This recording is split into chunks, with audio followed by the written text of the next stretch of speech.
buying plan dan negosiasi nih ya. Nah, sesi 11 ini.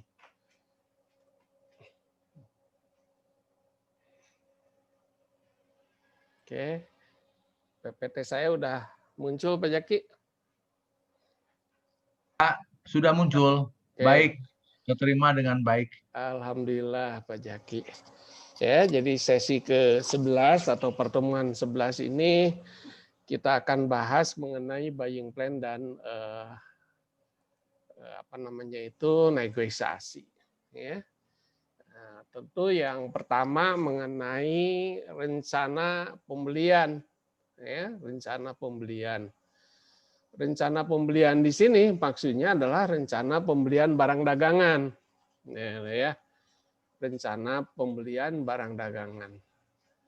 Barang yang akan kita tawarkan lagi, bukan barang yang akan kita gunakan. Ya, jadi ingat bahwa peritel ini adalah organisasi atau lembaga yang membeli barang, ya, dan ditawarkan lagi pada pihak lain, membeli produk atau jasa dan ditawarkan lagi pada pihak lain.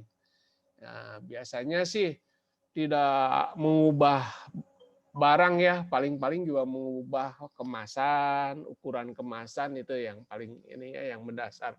Artinya tidak ada proses produksi, ya, tidak ada merubah bentuk barang. Jadi dalam perencanaan barang dagang, ya. Jadi buying plan ini sebagai alat kontrol mengenai stok kita, barang yang ada di gudang ada berapa lagi, barang yang yang di display ada berapa lagi. Makanya buying plan ini berapa lagi harus membeli itu didasarkan pada tersedianya produk yang ada di kita. Jadi dengan demikian buying plan akan membantu dan sangat berkaitan dengan penjualan. Berapa barang yang terjual, mana yang akan dipromosikan, ya, warehouse, gudang penyimpanan, dan budget juga, karena efeknya pasti pada budget, ya, pada penganggaran untuk membeli barang dagangan, penganggaran untuk biaya penyimpanan barang dagangan, penganggaran untuk memelihara barang dagangan. Praktek buying plan ini biasanya diaplikasikan dengan OTB, open to buy.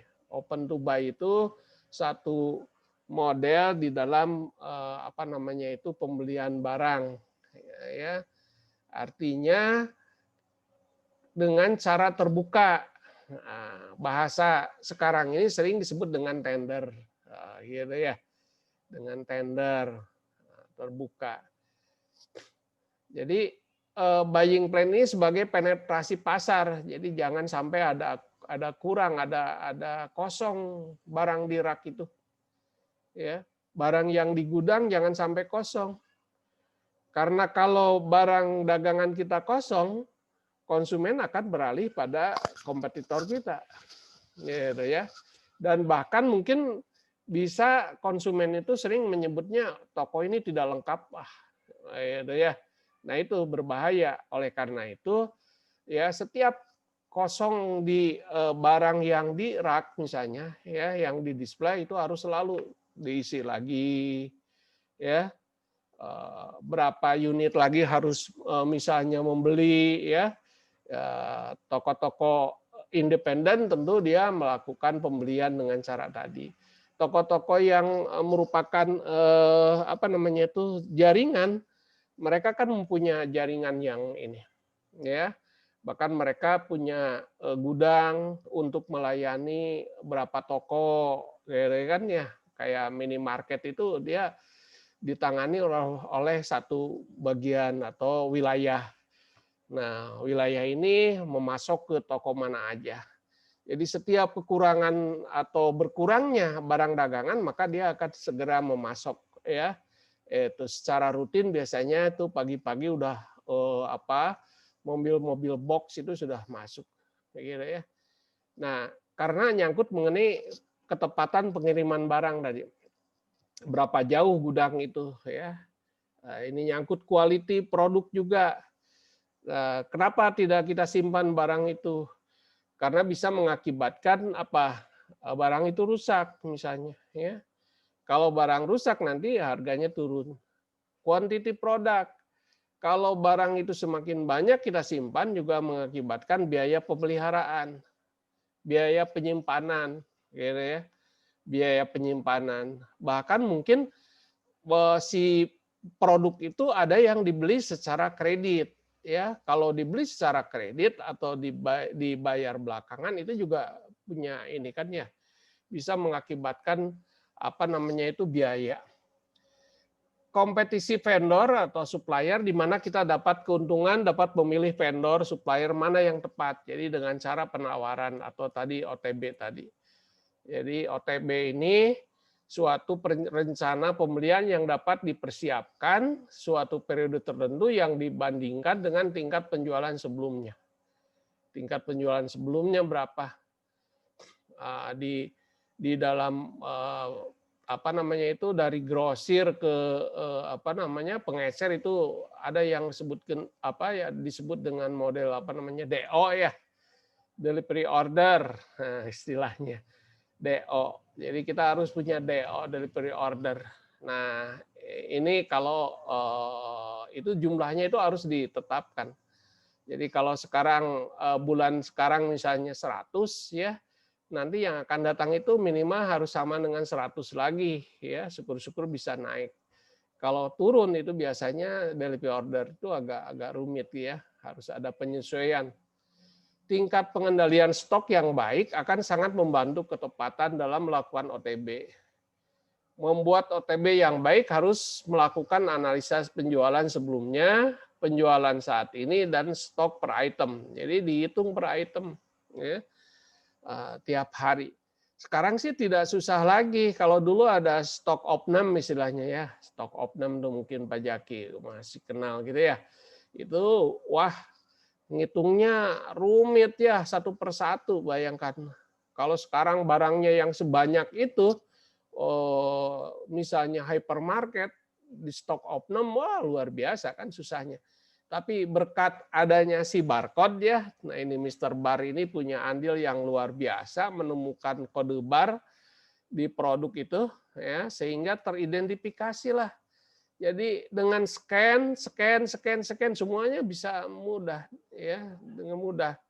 Jadi dengan apa namanya itu stok opname yang zaman dulu itu aduh susah. Kalau sekarang kan jaringannya bisa networknya ya, mulai dari lokal itu ya. Artinya dari toko di depan misalnya kasir, terus ke gudang, ke bagian keuangan semua sekarang sudah menggunakan EDI ya, Electronic Data Interchange. Bahkan sudah banyak yang menggunakan internet EDI itu ya. Jadi walaupun tidak tersambung dengan kabel tapi dengan wireless, dengan internet. OTB juga dapat digunakan untuk memprediksi profit yang akan diperoleh. Itu kan berdasarkan penjualan masa lalu kita bisa melihat mana produk yang apa namanya itu penjualannya tinggi, mana produk yang low motion misalnya ya, ada yang fast motion yang cepat gitu laku, mana yang lambat ya. Pada umumnya hardgood ya, barang-barang tahan lama itu kan pembeliannya tidak tiap hari ya. Masa orang membeli keset misalnya atau ulekan ya. 30 tahun saya masih utuh ulekan gitu ya, berkeluarga itu ya. Itu apa namanya itu ya kategori hardgood itu low motion ya, lambat penjualannya, lambat perubahannya. Tetapi ada produk-produk yang cepat ya, terutama di makanan. Mungkin kalau menyediakan sayuran-sayuran itu kan harus cepat itu. Kalau sayuran lama ya wah rusak Oke ya. Jadi bisa memprediksi mana produk yang kemungkinan keuntungannya besar, mana produk yang keuntungannya yang kecil. Nah, rencana penjualan versus rencana pembelian. Setelah barang dibeli, tentunya maka rencana penjualan harus segera dirumuskan atau dilakukan. Nah, itu ya. Jadi pertama, apakah barang tersebut harus dipromosikan misalnya? Nah, kalau harus dipromosikan, berapa banyak yang harus dipromosikan? Atau berapa harga yang harus kita turunkan misalnya untuk mempromosikan gitu ya. Kapan barang tersebut ada di display gitu ya. Sudah di display dalam jangka yang lama atau yang segera. Karena produk-produk tertentu biasanya promosi itu lebih cepat daripada ada produk misalnya. Contoh yang teknologinya lebih cepat itu handphone, ya smartphone. Smartphone itu promosi itu lebih cepat daripada produk ya tersedia produk di display, ya.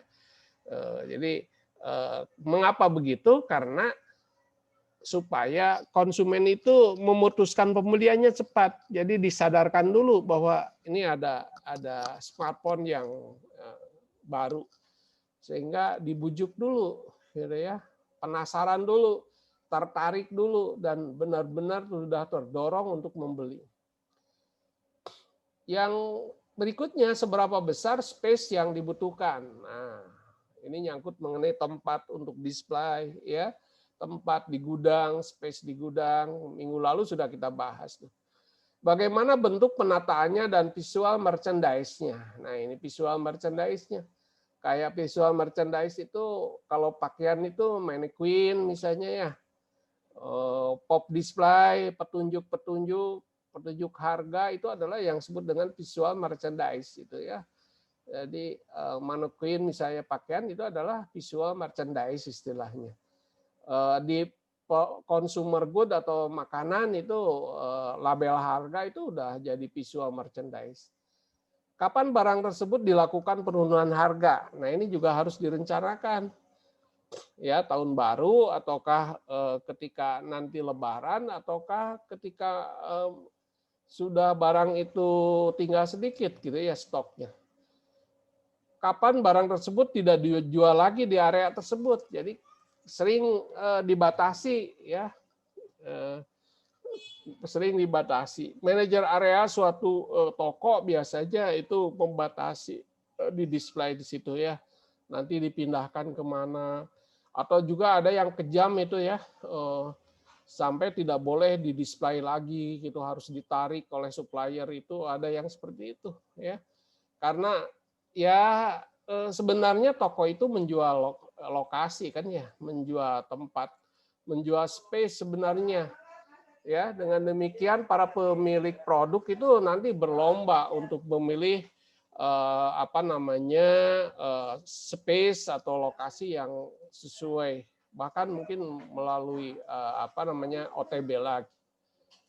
Oke, kepekaan buyer. Pelaksanaan buying plan adalah buyer di mana adalah memenuhi syarat. Pertama, mempunyai pengetahuan product knowledge yang baik. Jadi bagian pembelian ini harus memahami product knowledge ya.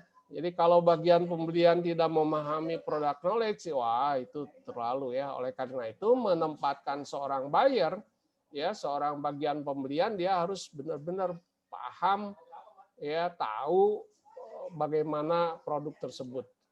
Memahami kebutuhan konsumen, apa yang lagi tren sekarang nih, konsumen senangnya apa ya. Jadi ini harus tahu. Jadi jangan sampai nanti kita menyediakan produk yang tidak sesuai dengan kebutuhan konsumen. Mengetahui tren barang sedang digemari, dapat melakukan negosiasi dengan vendor dari segi harga, kondisi gitu ya. Nah, ini penting negosiasi, nanti akan kita bahas pada berikutnya ya. Jadi seorang buyer ini penting sekali dia ya berperannya. Nah, ini contoh bagaimana simulasi buying plan,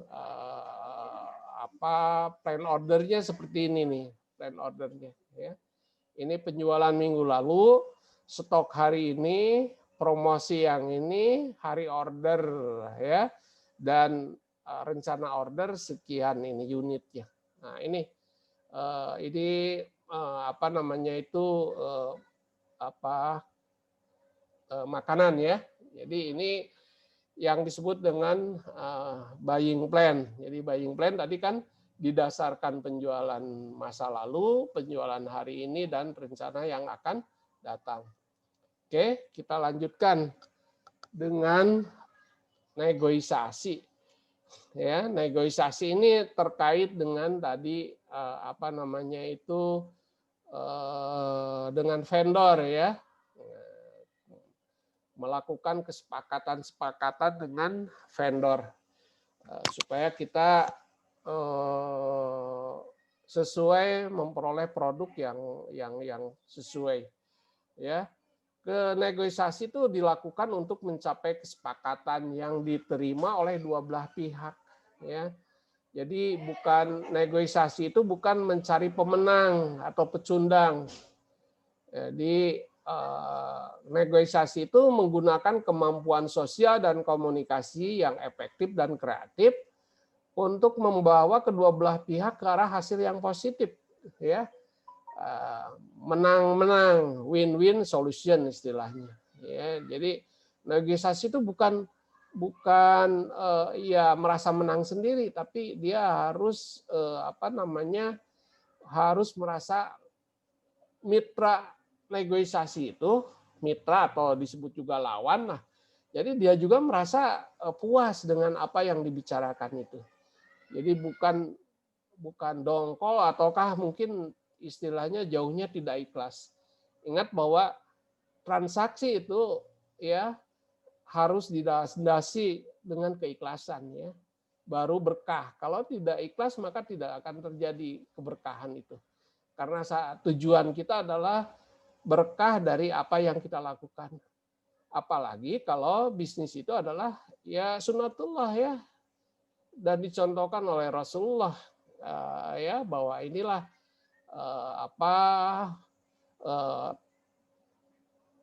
perdagangan itu ada yang dihalalkan ya, sedangkan bunga diharamkan. Makanya kita dengan bisnis atau berdagang inilah ya dengan cara tidak curang dan saling mengerti ya.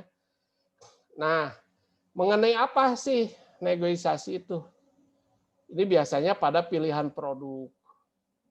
Pilihan produknya yang mana, bisa ukurannya, jumlahnya, ya, pilihan merek misalnya, pilihan sumber atau distribusi atau agen yang akan kita pilih, waktu pembeliannya kapan, harga barang, biasanya ini yang nyangkut mengenai negosiasi itu ya. Apa sih yang harus disiapkan di dalam negosiasi supaya mencapai win-win solution. Jadi yang pertama apa yang ingin dicapai? Ingin dicapai. Karena pada kenyataannya bisa aja negosiasi itu tidak sekaligus, bertahap. Gitu ya. Step pertama apa? Mungkin pengenalan dulu, nanti step berikutnya dan selanjutnya. Jadi ada yang tidak tergesa-gesa, ya. Apa tujuannya yang ingin kita capai? Terus berikutnya dengan siapa kita bernegosiasi. Jadi harus tahu siapa. Apakah dari jenis kelamin, apakah dari posisi kedudukan di perusahaan. Ya, idealnya kalau di dalam bisnis ya, si customer atau pelanggan itu harus dilayani oleh level yang sama minimalnya, gitu ya, level yang sama. Jadi kalau yang datang itu adalah level manajer, maka dari kita dari perusahaan harus manajer lagi ya, jangan sampai dia manajer tapi kita layani dengan pegawai biasa gitu, itu tidak menghargai. Oleh karena itu maka dengan siapa bernegosiasi itu sangat berpengaruh. Mungkin bernegosiasi dengan ibu-ibu ya, wah beda lagi dengan bapak-bapak. Atau bisa juga suku bangsa juga bisa mempengaruhi ya kemampuan negosiasi itu beda-beda. Misalnya ya orang Sunda dengan orang Jawa atau orang Batak misalnya bisa aja beda-beda. Mungkin karena gaya mereka yang berbeda-beda ya, stylenya atau bicaranya gitu kan ya, kemampuan bicara gitu ya. Jadi bisa saja diperlukan beberapa tahap negosiasi. Kondisi negosiasi, sasaran negosiasi ini yang harus disiapkan ya sehingga negosiasi itu benar-benar menghasilkan apa namanya itu tadi merasa menang-menang ya, semuanya merasa puas, semuanya merasa ikhlas di dalam melakukan transaksi ini. Ini yang perlu disiapkan. Nah, ini dasar negosiasinya bisa preventive control dan repressive control. Preventive control ini tadi persiapannya. Bahasa itu persiapan kan gitu ya. Style bicara itu adalah persiapan. Kalau repressive control itu kondisi di lapangan, ya, kondisi di lapangan ketika kita bicara dengan orang itu. Jadi silakan misalnya Pak Jaki bisa beda dengan Ali misalnya ya. Nah, itu situasi itu. Nyangkut mengenai budget atau non budget. Kalau budget tentu ke keuangan, ke harga, biaya transportasi. Tapi kalau non budget itu yang nyangkut tadi yang lainnya, ukuran produk lain sebagainya. Ini bisa preventif dan represif ya. Nah, gaya negosiasi, bagaimana cara style negotiation ini bisa kita itu bersifat push, ya. Dan yang kedua bersifat pull.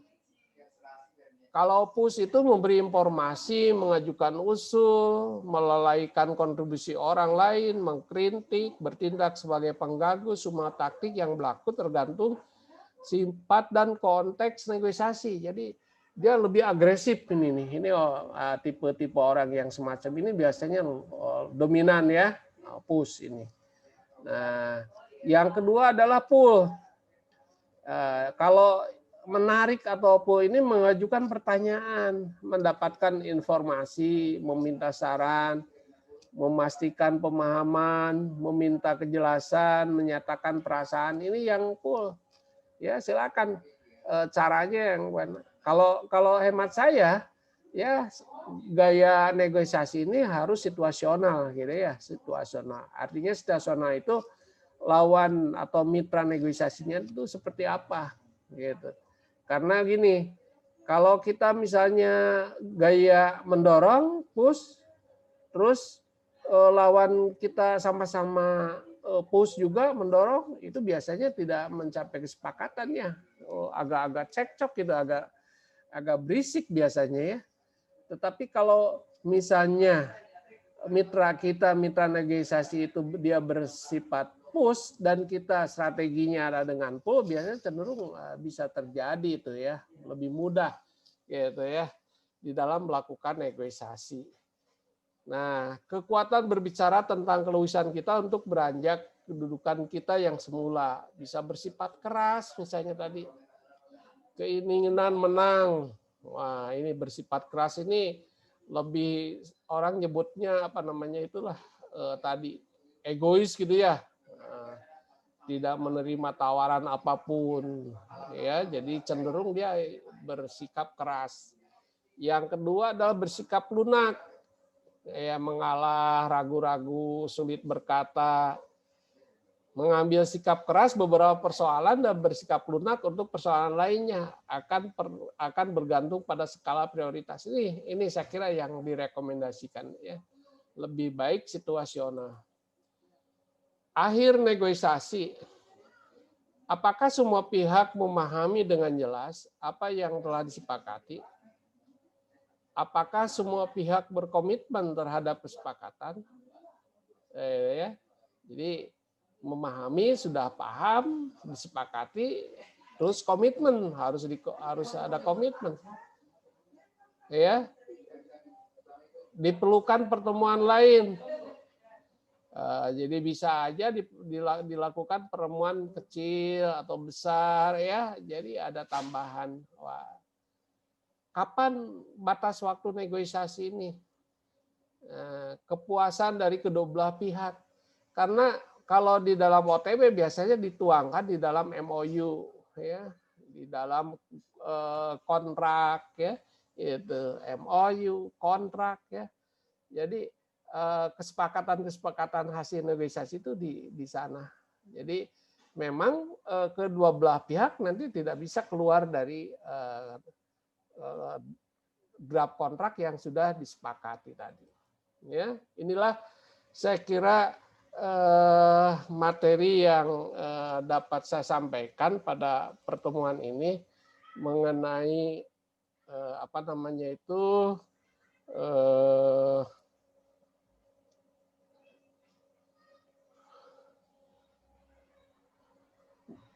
negosiasi ya. Dengan demikian mudah-mudahan bisa bermanfaat ya untuk semua kita, dan semoga di tahun 2021 ini semua Pak Jaki ya, Ali dan lain sebagainya ya semakin bahagia. Amin, Pak. Ya, semakin bahagia, semakin target-target semakin bisa tercapai ya. Amin. Amin, Pak. Amin ya. Adakallahu wa iyyakum. Akhirul kalam. Assalamualaikum warahmatullahi wabarakatuh. Waalaikumsalam.